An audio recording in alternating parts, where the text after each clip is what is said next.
Installez-vous, prenez place vivement. Dans un instant, notre petit théâtre sera complet. Quel plaisir que de venir jouer ici à Tréguidel pour vous autres. En tant que théâtre ambulant, nous avons toujours accueilli nos spectateurs de la meilleure façon que l'on puisse. Mesdames et messieurs, si nous sommes venus ici, c'est dans les ateliers de la compagnie Autre Direction. Nous travaillons à la construction d'un nouveau théâtre. Donc, tu vois, en fait, l'orbite, tu vois, il va jusque-là. En fait, le latex, après, j'en mets à l'intérieur. Ouais. Donc, c'est assez profond aussi. Ouais. Oui, et ensuite, mais en fait, du coup, d'accord, là, tu fais la forme d'un œil. Ouais. Et ensuite, tu rajoutes une paupière par-dessus. Tu vois. Voilà, et après, on rajoute rajoute la paupière, ça c'est dans longtemps. Et là, il y a juste le galbe là, et puis l'œil, tu vois, il est là, quoi. Et là, voilà, c'est collé, on peut pas voir, mais... Ok.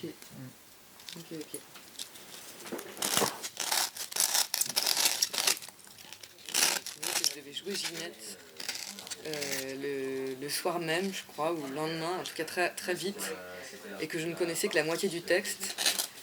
Et du coup, j'enregistrais Anne en train de dire le texte, et que je me l'écoutais en boucle, mais que je n'arrivais à retenir aucun mot. Et du coup, c'était super flippant, c'était horrible. Je me suis réveillée en me disant qu'il fallait vraiment que je m'y mette à apprendre. Mais c'est un gros morceau quand même. Ouais, puis c'est pas pour demain. Non, c'est pas pour demain. Mais c'est parce qu'il y a quelqu'un qui nous a proposé de le jouer en août. Je sais pas quoi te dire, parce que je suis tellement touché, tellement ému, comme beaucoup de gens. D'abord, j'ai envie de te remercier énormément pour tout ce que tu m'as apporté, pour la personne que tu es, pour tout ça. Tu vois, là, bon, on se retrouve tous les deux à parler de ça, mais j'ai envie que tu me parles, toi, de ça, de ce choix que tu as fait, tu vois, moi, je trouve qu'il y a une grande cohérence avec la personne que tu es, que j'ai toujours connue. Mais c'est mon sentiment. Après, comment toi, Ouais. Bah, j'ai presque envie de dire, c'est presque politique toute cette histoire, tu vois, il y a un côté aussi... c'est-à-dire que pour moi, c'est... comment on vit, comment on envisage de partir. Et pour moi, ça a toujours été clair, quoi, que je voulais... c'était pas une vue de l'esprit, c'était pas... non, c'était... Je voulais partir à la maison, auprès des miens, faire une grande fête. J'en avais parlé depuis longtemps, plus longtemps aux enfants.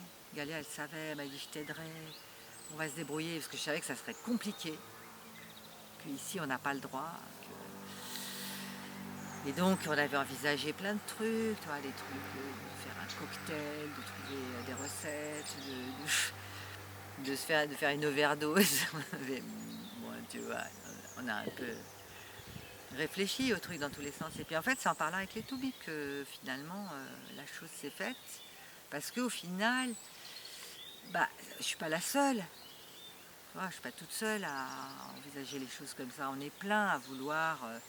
partir dans la dignité et puis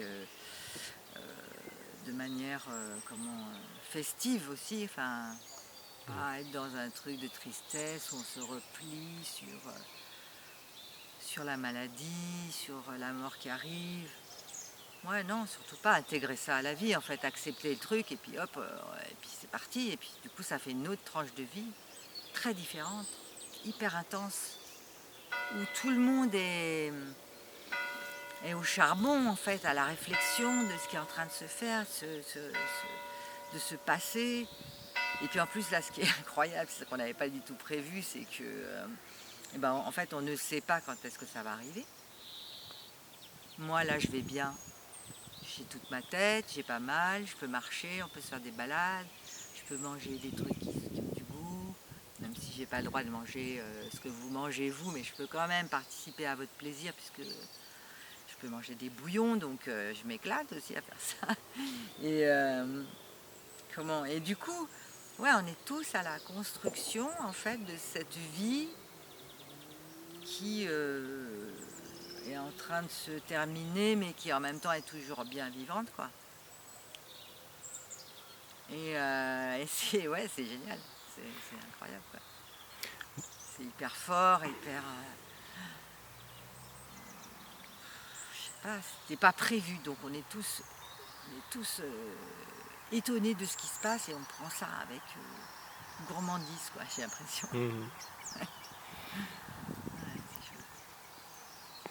Qu'est-ce qui te reste comme image forte de ce que tu as vécu, ce que tu es fier d'avoir fait dans ta vie? De quoi de... De ton parcours, de ce que tu vois, de te dire tiens ça franchement oui. Oh, il y en a plein. Il y en a plein. Maintenant si je commence, tu sais, on a eu avec l'Olive d'abord, maintenant avec Flo, on a eu 15 vies, quoi. C'est un truc de ouf. Et là c'est encore une nouvelle vie. Et en même temps toutes ces vies quelque part se rejoignent ici. Puisque là il y a des gens presque de tous les moments de ma vie finalement, de toutes mes vies, tu vois, tu vois, que ce soit Raphaël qui déboule, là, mon ami d'adolescence, que ce soit Delphine qui apparaît, qu'on a connu dans les années 90, que ce soit Fatih c'était les années 80, les voyages en Asie.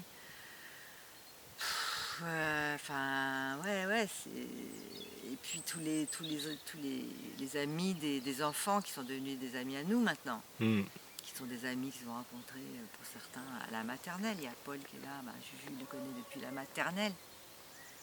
Il y en a d'autres, c'est la crèche, ta fille. Donc toutes ces vies en fait, parce qu'à chaque fois pour moi c'était des vies, même si elles étaient reliées à ma vie entière, c'était quand même des tranches de vie. Puis dans nos métiers à nous, on en parlait avec Nono, mais avec Noémie là, mais en fait c'est vrai que c'est des...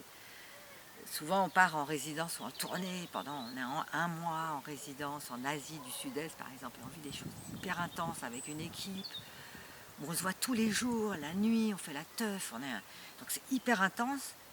Et puis après ça s'arrête et on passe à une autre tranche en France où ça va être là une tournée suivie d'une résidence, machin, où c'est complètement un autre projet, un autre spectacle. Et donc, et en même temps, ces choses-là, on les vit très intensément. Et puis après, il y a c'est pas du tout l'oubli, mais c'est simplement que c'est des vies qui continuent à exister quelque part. Et puis quand on renoue, on s'envoie un courrier, paf, ça réexplose. Et donc là, moi, en fait, quand j'ai appris ce qui m'arrivait, la fin de vie et tout ça, j'ai prévenu des gens d'un peu partout. Et encore, j'ai pas prévenu les amis d'Asie. Et il faut que je le fasse, absolument, parce que c'est pareil, c'est des vies, des tranches de vie très fortes. Et donc, ces gens-là, apprenant ça, ont eu le souhait de venir accompagner et puis vivre ce moment-là. Donc, c'est toutes ces vies qui se recomposent et qui finalement me font une fin de vie incroyablement cohérente, quoi. Il y a quelque chose de l'ordre de la création là-dedans aussi, non? Ouais. Ah oui, on est complètement. C'est mon dernier projet. Il y a un truc de cet ordre. J'avais pas prévu. J'ai pas écrit, si, à part des lettres aux amis, mais j'avais pas prévu du tout, parce que moi, en fait, dans mon idée, quand j'en avais parlé au médecin, c'était voilà, on fait une teuf un jour, c'est le jour où je pars, mes amis, mes proches sont là, on fait une grande fête, et à la fin de la fête, je pars. Mais c'était une vue de l'esprit, en fait, c'est pas possible de faire ça. En France, en tout cas, c'est pas possible. Et du coup, j'en ai parlé au Toubib qui m'ont dit que c'était possible, en tout cas, que les choses se passent à la maison. Qu'on mettrait en place l'hôpital à domicile, et ils sont très chouettes, ils accompagnent très bien, le Toubib est super. Et maintenant, je sais que la balle est dans mon camp, c'est moi qui décide. Le docteur m'a dit, c'est vous, maintenant, qui dites, ça sera, je veux partir.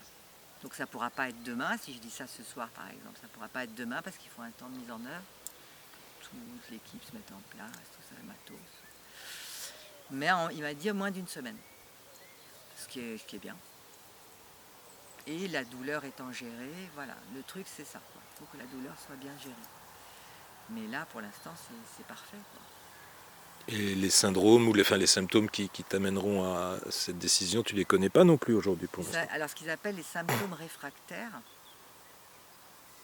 c'est très mystérieux. Hein. Il y a la fatigue, une fatigue plus grande qui fait que j'ai une fatigue, une lassitude pour le coup, j'imagine.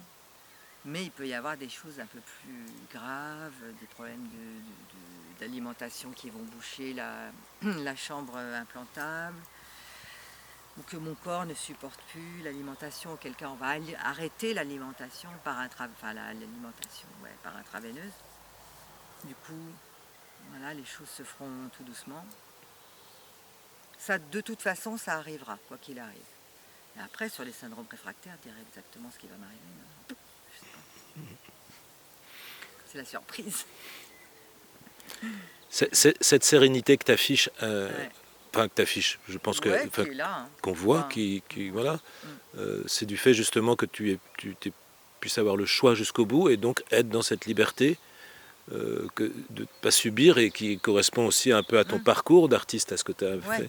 Est-ce que donc du coup cette cohérence-là, est-ce que c'est ça qui t'amène cette sérénité? Est-ce que ah bah ouais, le fait de savoir que ce que je voulais va arriver, c'est-à-dire mourir comme je le souhaite au moment où je le souhaite, bah, c'est génial, ça apaise considérablement, parce que sinon c'est la panique. Tu te dis, enfin, moi je voulais pas aller à l'hosto, je voulais pas être tuyautée comme c'est arrivé à ma tante. On dit qu'une étrange roulotte dans la nuit passera ici. On dit que ces gens sont des montreurs, monsieur. On dit qu'ils déploient leur monde pour un soir ou deux. Et ceux qui s'y comptent seraient contagieux comme l'amour. Ouais, la mort de ma tante que j'ai accompagnée jusqu'au bout, et ça a été terrible. Et à la fin, on pouvait même plus parler avec elle. C'était un légume. Et elle était dans ce centre de soins palliatifs et j'avais dit on arrête. Maintenant, c'est pas la peine de continuer. Elle souffre, on souffre. Et il m'avait dit non, il faut profiter de chaque moment. C'est des moments de vie, profiter intensément. Et tout. J'avais dit mais de quoi? On profite de rien là. Et on n'avait pas eu le choix. Parce qu'elle n'avait pas fait ses directives anticipées. Elle n'avait pas écrit. Du coup, ça a été vraiment très dur. Et ma mère, ça a été dur aussi, mais moi j'ai quand même pu parler avec elle jusqu'à la fin en fait. Enfin jusqu'à l'avant-dernier jour, quoi. Quoi? L'eau du robinet? Vous voulez pas aller aux toilettes pendant que vous y êtes? C'est pas une système d'accueil ici, non? Je vais dans ce cas, c'est oust. Fichez-moi le camp. Dehors. Bon. Lave votre carafe d'eau chaude, mes bonnes gens. Oh, bah tiens, ils sont partis. Dommage. Ils avaient quand même l'air bien sympathiques, ceux-là, dans le fond. Dommage. Elle avait sûrement quelque chose de sympathique, celle-là, dans le fond. Ah oui. Et c'est peut-être le dire. Tiens, j'ai une idée. Si on allait au village d'après, voir si on peut monter le petit théâtre. Ah oui, alors ça c'est une bonne idée. Ah ouais, comme ça, eh ben, on pourrait inviter les autres enfants voir notre spectacle. Ah non, ils paieront leur place, comme tout le monde. Ainsi, Misère, Prospérus et le petit Mimosa se remirent en quête de l'endroit où monter leur petit théâtre. Épisode numéro 2. politique dans le sens où il y a une application, il y a des choses qu'on peut aussi faire bouger. Et que peut-être là, ce qu'on fait, c'est, même si aujourd'hui le débat est quand même à nouveau et plus que jamais sur la table, tu vois, mais on sent quand même cette réticence. Ça, si ça peut, voilà, on ne sait pas, mais... Il y a un gros travail d'éducation en fait à la mort dans la société, comme il y a un gros travail à faire d'éducation à la musique, de rééducation à la lecture, enfin, je veux dire, il y a une perte, mais en tout cas d'éducation à ce que c'est que la mort, ce que c'est que la fin de vie, ça c'est clair, parce qu'en fait on est dans un non-dit, un tabou, alors là, total. Et c'est pas que les politiques gouvernementales qui encouragent ça, hein. D'ailleurs les politiques gouvernementales elles sont totalement merdiques, c'est-à-dire qu'elles ne sont pas du tout tournées vers vas-y on en parle, on réfléchit ensemble, comment est-ce qu'on pourrait avancer. Non là c'est on décide pour vous. Macron il reçoit des lettres poignantes de mecs qui lui disent mais moi j'en peux plus, ça fait des mois que ça dure, là je veux arrêter monsieur Macron, aidez-moi. Et il leur dit non, c'est moi qui décide et tu feras ça. Et franchement c'est d'une violence insensée, enfin comment c'est possible un truc pareil quoi. Donc en effet ouais on est là aussi parce qu'il faut que les choses avancent. Alors, je sais pas après ce que tu feras si tu réussiras à faire circuler la parole là, mais en effet ouais. qu'on s'y colle, parce que c'est pas normal qu'il faille autant batailler pour que cette chose-là qui nous appartient à chacun continue à nous appartenir jusqu'au bout, quoi. Et qu'on puisse décider pour soi-même. Parce que c'est possible techniquement, c'est pas du tout des histoires techniques, ni financières, ni rien. C'est une histoire, c'est une volonté philosophique, politique. Ouais. Toi, tu as pu l'obtenir quand même, sans avoir à lutter énormément, peut-être. Non. Tu crois parce que tu es tombé sur des médecins... Et aussi parce que je suis très accompagnée. Parce qu'ils m'ont clairement dit que s'il y avait eu que Flo avec moi, ça n'aurait pas été possible. C'est trop lourd pour une personne. Donc le fait qu'il y ait le groupe, ils avaient vu qu'il y avait les enfants, il y avait des amis avec moi, ils ont vu ça et ils ont dit bon ben là oui, c'est possible. Et c'est vrai que c'est grâce à vous que c'est possible. Parce que vous êtes là autour aussi, quoi. Ouais, mais du coup, tu vois ce que ça pose comme question Bien sûr. d'injustice, quoi. Ah oui, et c'est peu de le dire. Je disais à un moment, t'as pas le même chemin de vie qui s'ouvre à toi en t'appelant misère ou en t'appelant félice, cité ou je sais pas quoi. À présent, mesdames et messieurs, on va passer à l'entracte. Alors les enfants, c'est peut-être le moment d'aller faire pipi si vous avez envie, d'accord? Nous voudrions bien des places pour votre spectacle. Approchez, approchez, il reste encore quelques places par ici. On va voir quelqu'un maintenant, on va voir par ici. Les toilettes. Mesdames et messieurs, papa, chichi, bande d'amour, papa, chichi, bande d'amour. Une petite pièce pour les artistes, une petite pièce pour les artistes. Mesdames et messieurs, l'entracte est terminée.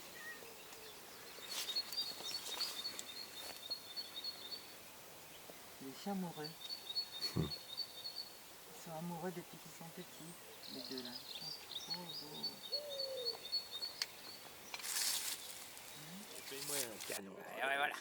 Un petit canon. Petit canon. Viens de poser, madame. Regarde. Ah, vite, c'est pour toi. Un peu moins. Anne, ça te dit de mettre la glace, ça se décongeler un petit peu. Ouais. Ou à manger de la glace, du sorbet tout à l'heure. Ah bah ouais, le sorbet de gingembre. Sorbet gingembre. Ah bah ouais. Bah ça du coup, tu peux le fermer puis on va le laisser refroidir tranquillou sur le bar. Je le mettrai tout à l'heure au frigo. Ça je vais vider.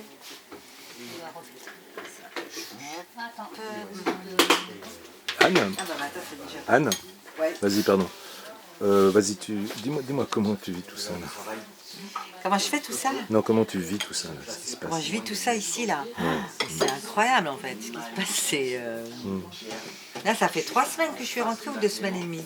Je suis rentrée le mercredi 25. 2 semaines et demie. Et, Ouais, 2 semaines et demie.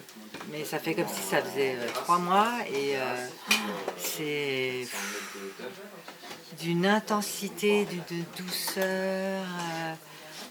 Il y a une harmonie, les gens se rencontrent. C'est la folie, quoi. Il y a beaucoup de monde à passer.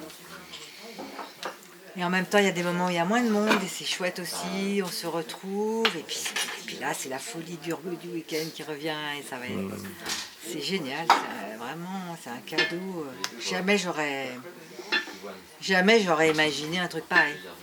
Parce que j'imaginais pas un truc sur la durée, moi en fait, je pensais que ce serait un moment, un temps ponctuel, voilà, c'est aujourd'hui, on fait une fête, je pars et puis en fait non, finalement c'est pas comme ça, parce qu'en France on fait pas comme ça, mais au final c'est génial, parce que du coup on a le temps de faire la fête. Moi j'ai le temps de finir des trucs que j'ai à faire, et puis avec Galia on a... Ouais, c'est dingue. Moi, ce que j'ai envie de te dire, c'est que c'est donnant-donnant, presque. Ouais, Il y a quelque chose de cet ordre-là aussi, pour moi. Enfin, Bah ouais. Pour d'autres aussi, tu vois. mais oui, on sent que tout le monde prend du plaisir en fait, il y a un truc... Il y a un truc inédit qui se passe, que personne n'avait prévu, personne n'avait organisé, personne n'avait envisagé même que ce soit possible. Et puis ça se fait parce que tout le monde a soif de ça en fait, je crois. Ouais. Aussi, de ces moments d'échange autour de cette question de la femme. Mais en même temps on n'en parle pas, on en parle peu. Non. Et puis en même temps c'est là et parfois il y a des discussions très fortes. Ah non, c'est génial. Pas fini. Ah ouais, merci.